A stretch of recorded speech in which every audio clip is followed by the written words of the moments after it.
नमस्कार दोस्तों, स्वागत है आपका आज के मुख्य समाचार में, जिसमें सबसे पहली और बड़ी खबर में आपको बताएंगे कि जोड़ तोड़ में माहिर लालू अब बिगाड़ेंगे नीतीश का खेल, तेजस्वी की खुलेगी किस्मत। जी हां दोस्तों, लालू यादव के निकलते ही बिहार में बड़ा सियासी भूचाल। दूसरी बड़ी खबर में जिक्र होगा कि अखिलेश यादव ने कसा योगी आदित्यनाथ पर तंज, कहा मुख्यमंत्री अपना वाहवाही वाला चश्मा उतारते तो लोगों का दर्द भी दिखाई दे जाता। और तीसरी बड़ी खबर में आपको बताएंगे कि ड्यूटी के दौरान 700 शिक्षकों की हो चुकी है मौत, यूपी पंचायत चुनावों पर बरसी प्रियंका गांधी। दोस्तों, हर एक खबर की गहराई में आपको ले जाएंगे, लेकिन उससे पहले अगर आपको भी ऐसा लगता है कि कोरोना पर काबू पाने में सरकारें विफल नजर आ रही हैं, तो आप अभी इस वीडियो को लाइक कीजिए और इस लाल बटन को दबा के इस चैनल को फ्री में सब्सक्राइब करके घंटी बजाकर कमेंट में लिखिए जय हिंद। दोस्तों, रुक करते हैं तमाम बड़ी खबरों की तरफ। जोड़ तोड़ में माहिर लालू बिगाड़ेंगे नीतीश का खेल, तेजस्वी की खुलेगी किस्मत। जी हां दोस्तों, पशुपालन मामले में सजायाफ्ता किंग मेकर के नाम से ख्यात राजद सुप्रीमो लालू प्रसाद कोई 3.5 साल के बनवास के बाद जेल से जमानत पर निकल गए हैं। सलाखों के पीछे अस्पतालों के परिसर में दिन गिनने वाले लालू अब खुली हवा में सांस ले रहे हैं। जमानत के बाद एम्स दिल्ली से निकलकर अपनी बेटी मीसा के यहाँ तत्काल हैं। जेल के भीतर रहकर भी चर्चा में बने रहने वाले राजनीति के बड़े खिलाड़ी लालू अब क्या खेल करते हैं, देखना होगा। उनकी आजादी के बाद राजद को भी ऑक्सीजन मिलेगा। युवराज के शासन में घुटन महसूस करने वाले पुराने नेता भी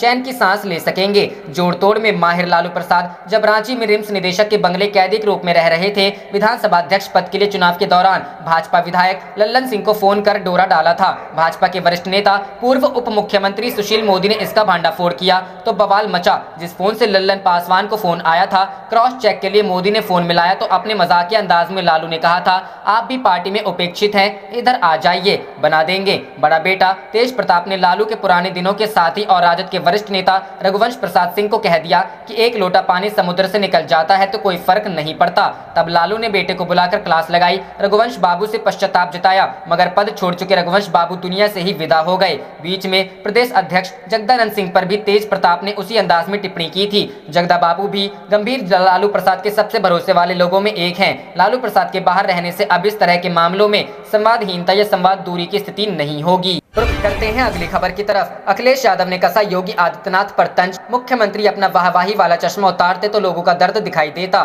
जी हां दोस्तों, समाजवादी पार्टी के अध्यक्ष एवं उत्तर प्रदेश के पूर्व मुख्यमंत्री अखिलेश यादव ने शनिवार को मुख्यमंत्री योगी आदित्यनाथ को कोरोना वायरस संक्रमण से मुक्त होने पर बधाई देते हुए उन पर तंज किया। अगर वह अपना वाहवाही वाला तो उन्हें परेशान लोगों का दर्द दिखाई देता।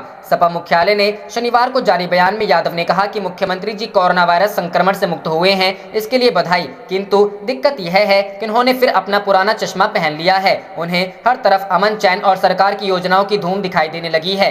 पूर्व मुख्यमंत्री ने योगी पर निशाना साधा कि वाहवाही वाला चश्मा उतारकर वह देखते तो उन्हें जमीनी हकीकत में चारों तरफ हाहाकार और परेशान हाल लोगों के चेहरों पर दर्द दिखाई देता। उन्होंने कहा कि जब हालात इतने दर्दनाक हों तब मुख्यमंत्री का गेहूं खरीद और गन्ना पिराई संबंधी बयान जख्मों को कुरेद देते हैं। कोरोना वायरस महामारी में कहां व्यापारिक गतिविधियां चल रही है, गेहूं खरीद कई जिलों में बंद चल रही है, क्रय केंद्र खुल नहीं रहे हैं और जो खुले हैं खरीद के बजाय बोरियां कम होने, तौल मापक के खराब होने तथा भुगतान के लिए पैसा ना होने के बहाने बना रहे हैं। यादव ने कहा, मुख्यमंत्री का नया ऐलान है कि जब तक खेतों में गन्ना रहेगा तब तक चीनी मिल चलेंगी, लेकिन यह ऐलान किसी हवाई कलाबाजी से कम नहीं है। रुख करते हैं अगली खबर की तरफ। ड्यूटी के दौरान 700 शिक्षकों की हो चुकी है मौत, यूपी पर ही। जी हां दोस्तों, कांग्रेस महासचिव प्रियंका गांधी वाड्रा ने पंचायत चुनाव ड्यूटी के दौरान 700 शिक्षकों की मौत होने का दावा करते हुए उत्तर प्रदेश सरकार पर जमकर निशाना साधा। अपने ट्विटर अकाउंट से उन्होंने राज्य सरकार के साथ साथ राज्य चुनाव आयोग को भी कटघरे में खड़ा किया। प्रियंका गांधी वाड्रा ने कहा कि यूपी में चुनाव ड्यूटी करने वाले लगभग 700 शिक्षकों की मृत्यु हो चुकी है।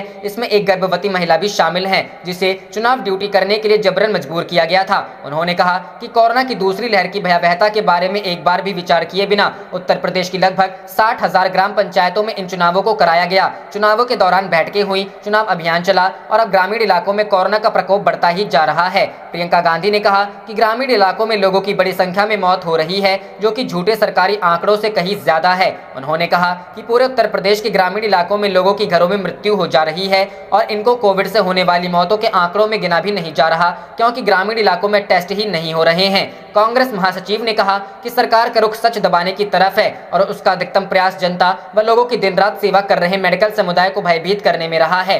प्रियंका गांधी ने कहा कि उत्तर प्रदेश में जो घट रहा है वह मानवता के खिलाफ अपराध से कम नहीं है और इसमें यूपी राज्य चुनाव आयोग भी भागीदार है। आपकी जानकारी के लिए बता दें कि उत्तर प्रदेश के 75 जिलों में 4 चरणों में त्रिस्तरीय पंचायत चुनाव के मत डाले जा चुके हैं। पहले चरण में 15 अप्रैल, दूसरे में 19 अप्रैल, तीसरे में 26 अप्रैल और चौथे चरण में 29 अप्रैल को मतदान संपन्न हुआ। चुनाव की तैयारियों को लेकर सुप्रीम कोर्ट भी आयोग को लताड़ चुका है। हालांकि बाद में कोर्ट ने इन चुनावों की मतगणना की इजाजत दे दी है। करते हैं अगली खबर की तरफ। आखिरकार 3.25 साल बाद जेल से रिहा हो गए लालू यादव, लेकिन एम्स में चलेगा इलाज। जी हां दोस्तों, अविभाजित बिहार के बहुचर्चित चारा घोटाले मामले में दिसंबर 2017 में जेल भेजे गए राजद सुप्रीमो लालू प्रसाद आखिरकार 3.25 साल बाद रिहा हो गए। उनकी रिहाई के ऑर्डर गुरुवार को ही दिल्ली एम्स भेज दिए गए थे, जहां उनका इलाज चल रहा है। अब एम्स को रिहाई के ऑर्डर की हार्ड कॉपी भी मिल गई है। अब लालू कैद से आजाद है, लेकिन परिवार ने उन्हें फिलहाल एम्स में ही रखने का फैसला लिया है। उनकी तबीयत खराब है, लगातार डॉक्टरी देखभाल की जरूरत है। आगे डॉक्टरों की सलाह पर ही उन्हें अस्पताल से बाहर लाया जाएगा। रुख करते हैं अगली खबर की तरफ। पुलिस प्रशासन को भी सताने लगा कोरोना का खौफ। पटना में 74 जवान कोरोना पॉजिटिव। जी हां दोस्तों, राजधानी पटना के विभिन्न थानों के 7 थानेदारों के साथ 74 जवान कोरोना पॉजिटिव मिले हैं। ये सभी होम क्वारंटाइन में हैं। अन्य थानेदारों ने एहतियात के तौर पर अपने परिवार से दूरी बना ली है और थाने के आसपास ही किराए का कमरा लेकर रह रहे हैं। संक्रमण को देखते हुए थानों में भी सतर्कता बढ़ा दी गई और बेवजह आने जाने वालों पर पूरी तरह रोक लगा दी गई है। गंभीर मामलों में ही पुलिस मौके पर पहुंच रही है। अन्य छोटे मामलों का निस्तारण फोन पर किया जा रहा है। एसएसपी उपेंद्र शर्मा ने बताया कि सभी थानेदार और जवानों को वैक्सीन लगवाने का निर्देश दिया गया है। साथ ही थानों में ड्यूटी के समय मास्क और शारीरिक दूरी का पूरा ख्याल रखने को कहा गया है। खुद की सुरक्षा के साथ ड्यूटी करना है। वहीं थानों में भी पुलिस सतर्क है। अधिकांश थानों में आवेदन जमा करने के लिए परिसर में बॉक्स रखा गया है। गश्ती गाड़ी में भी जवानों की संख्या कम कर दी गई है। थानेदार के साथ गाड़ी में घूमने वाले जवानों की संख्या भी कम कर दी गई है। चौक चौराहों पर तैनात जवानों को शारीरिक दूरी का ध्यान रखने को कहा गया है।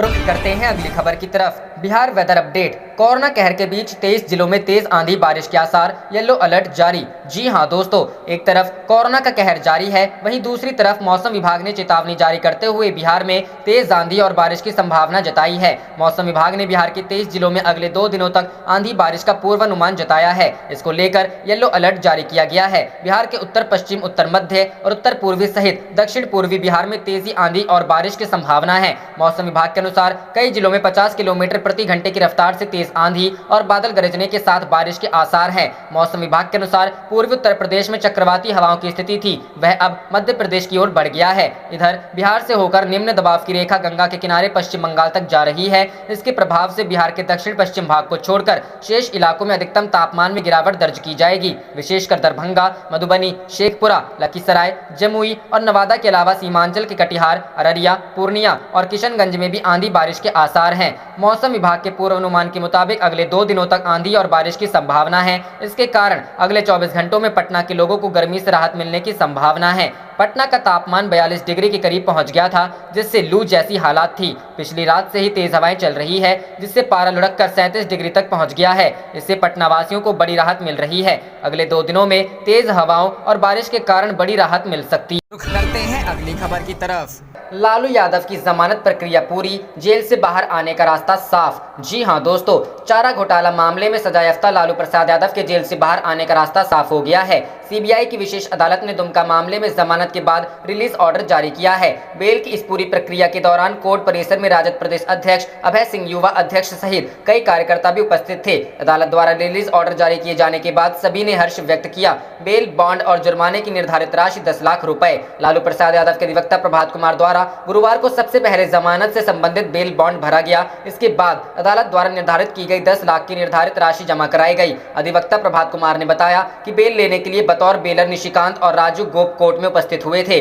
चारा घोटाला मामले में सजायाफ्ता लालू प्रसाद यादव फिलहाल जेल की कस्टडी में दिल्ली के एम्स अस्पताल में इलाजरत हैं, जहां उनका इलाज चल रहा है। बेल प्रोसेस पूरा होने के बाद इस बात की पूरी संभावना है कि डॉक्टरों के निर्देश के आधार पर ही उनके पटना आने या फिर कुछ दिन बाद अस्पताल में ही रहने को लेकर फैसला लिया जा सकता है। कोरोना के बढ़ते आंकड़ों को देखते हुए झारखंड स्टेट बार काउंसिल ने 2 मई तक अपने अधिवक्ताओं को न्यायिक कार्य से दूर रहने का आदेश दिया था, जिस वजह से जमानत की प्रक्रिया पूरी नहीं हो पा रही थी। वहीं बार काउंसिल ऑफ इंडिया द्वारा जारी सर्कुलर के बाद बाद लालू यादव के अधिवक्ता ने सीबीआई कोर्ट में बेल बॉन्ड फर्निश कर प्रक्रिया पूरी कर दी। दरअसल बार काउंसिल ऑफ इंडिया ने कहा कि जमानत मिलने के बाद किसी भी व्यक्ति को जेल में रखना उनके अधिकारों का हनन है और जमानत मिले व्यक्ति को जेल से बाहर निकालने के लिए अधिवक्ता को अदालती प्रक्रिया में शामिल होने से रोका जाना सही नहीं। आप देख रहे थे आपका अपना चैनल जय हिंद जय भारत।